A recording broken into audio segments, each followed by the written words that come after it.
और रुख करेंगे इस बीच आ रही एक बड़ी खबर की ओर। बड़ी जानकारी आ रही है, वो आपको बता दें। सबसे पहले बड़ी खबर, बड़ी जानकारी। जींद में जिंदा जला सरकारी अध्यापक की इस वक्त की बड़ी खबर। फिलहाल पुलिस जांच में जुटी हुई है। सोते समय घर में अचानक से आग लग गई। जानकारी शुरुआती तौर पर यही मिल रही है। दमकल कर्मियों ने आग पर काबू पाया और जानकारी, टीचर का शव जलने से शत विशत अवस्था में मिला है। ये बड़ी खबर, बड़ी जानकारी। जींद में मकान लेकर रह रहा था ये मृतक शिक्षक का पत्नी भिवानी के अस्पताल में नर्स है। जानकारी आपको दे दें, जींद में जिंदा जला सरकारी अध्यापक, ये इस वक्त की बड़ी खबर आपको बता रहे हैं। बड़ी जानकारी आ रही है। सोते समय घर में अचानक से आग लग गई। दमकल कर्मियों ने आग पर काबू पाया है। ये इस वक्त की बड़ी खबर आपको बता रहे हैं। टीचर का शव जलने से शत विशत हुआ है। जींद में मकान लेकर ये मृतक रह रहा था और जानकारी मिल रही है कि पत्नी भिवानी के अस्पताल में नर्स है।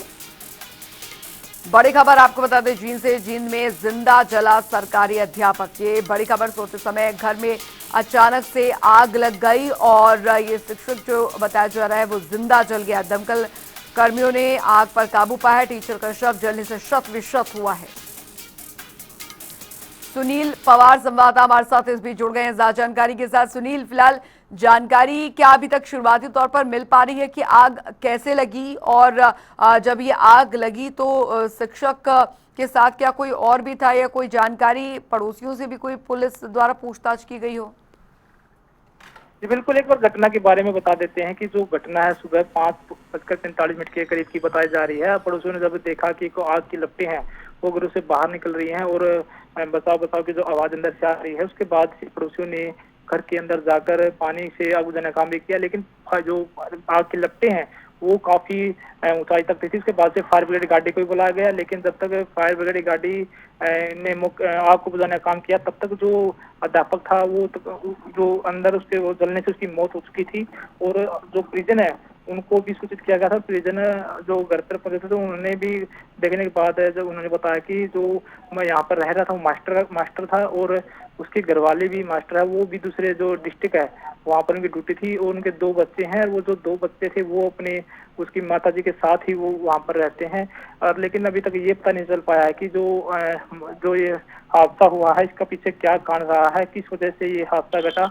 अभी पुलिस भी इस मामले में हर पहलू को देख रही है। आसपास के जो सीसीटीवी फुटेज हैं उनको भी खंगाला जा रहा है कि आखिर जो घटना है उसके पीछे क्या कारण रहा होगा। और संदिग्ध मामला ये देखा जा रहा है क्योंकि जो अध्यापक है वो हाई प्रोफाइल जो उनका प्रॉपर्टी बिजनेस है या फिर कुछ और भी पैसे का लेन देन भी बताया जा रहा है, लेकिन अभी तक ये पहलू सामने नहीं आ पाए हैं कि जो ये हादसा घटा उसकी वजह क्या रही है। और पुलिस ने परिजनों की शिकायत के आधार पर अभी मामला दर्ज कर लिया है जी और आगे कार्रवाई शुरू कर दी है।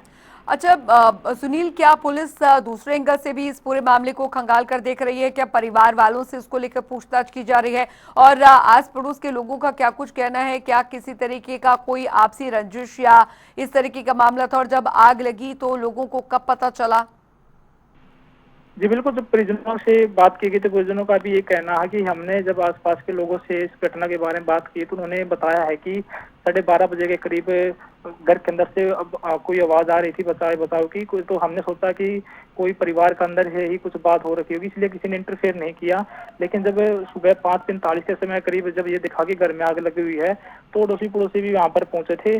और जो परिजन है वो गाँव में रहते थे, लेकिन जो उनका लड़का है जो अध्यापक लगा हुआ है वो जींद के मरेडी गांव है, वहाँ रहने का काम कर रहा था। डायल 112 को सूचित किया गया था और फायर ब्रिगेड गाड़ी को भी बुलाया गया था, लेकिन परिवार का कहना कि हमें नहीं लगता कि ये आग लगने से इसका जो है मौत हुई है। हमें इसके पीछे कोई और बड़ा कारण नजर आ रहा है। उसी कारणों को लेकर उन्होंने पुलिस के सामने भी जो एक मर्डर की घटना को लेकर बयान अभी उन्होंने कह रहे हैं वो हम वो देंगे। उसी के आधार पर पुलिस है वो भी हर जहाँ आसपास के जो सीसीटीवी फुटेज लगे हुए हैं उनको खंगालने में लगी हुई है कि कोई ऐसी एक्टिविटी जिस पर ये देखा जा सके कि घर के आसपास कोई आदमी नजर आया हो या फिर कोई गाड़ी हो जिससे कुछ ये पता लग सके कि ये घटना किसके वजह से घटी होगी। उन सभी पहलुओं पर अभी जींद पुलिस भी काम कर रही है। परिवार वालों ने किसी पे शक जताया है क्या? परिवार वालों का ये कहना है कि हमें ये नहीं लग रहा है कि जो हमारा बेटा है वो ऐसे आग का शिकार हो सकता है। हमें इसके पीछे कुछ और ही घटना नजर आ रही है, और वो क्या घटना रही है अब उनका जो खुलासा है वो फोन की कॉल डिटेल है या फिर कोई और संदिग्ध जो सीसीटीवी कैमरे में जो चीजें नजर आएंगी उनसे ही पता चल पाएगा कि आखिर कि वो इसके जो हादसा है इसकी वजह क्या रही है। लेकिन परिवार का ये कहना है कि जो मास्टर था उसके ऊपर किसी भी तरीके का कोई बोझ नहीं था, सेटल परिवार था, सभी परिवार के लोग हैं वो नौकरी लगे हुए थे। लेकिन जो एक घटना घटी है उससे कहीं ना कहीं पूरा परिवार एक सदमे में जरूर है, क्योंकि जिस तरीके से एक जवान बेटा घर से चला जाता है तो उसके बाद से परिवार है वो टूट गया है। उनका ये कहना है कि हमें अब पुलिस पर ही पूरा विश्वास है कि पुलिस इस मामले की कार्रवाई करेगी और हमें न्याय दिलाने का भी काम करेगी। चलिए, शुक्रिया सुनील पवार इस तमाम जानकारी के लिए।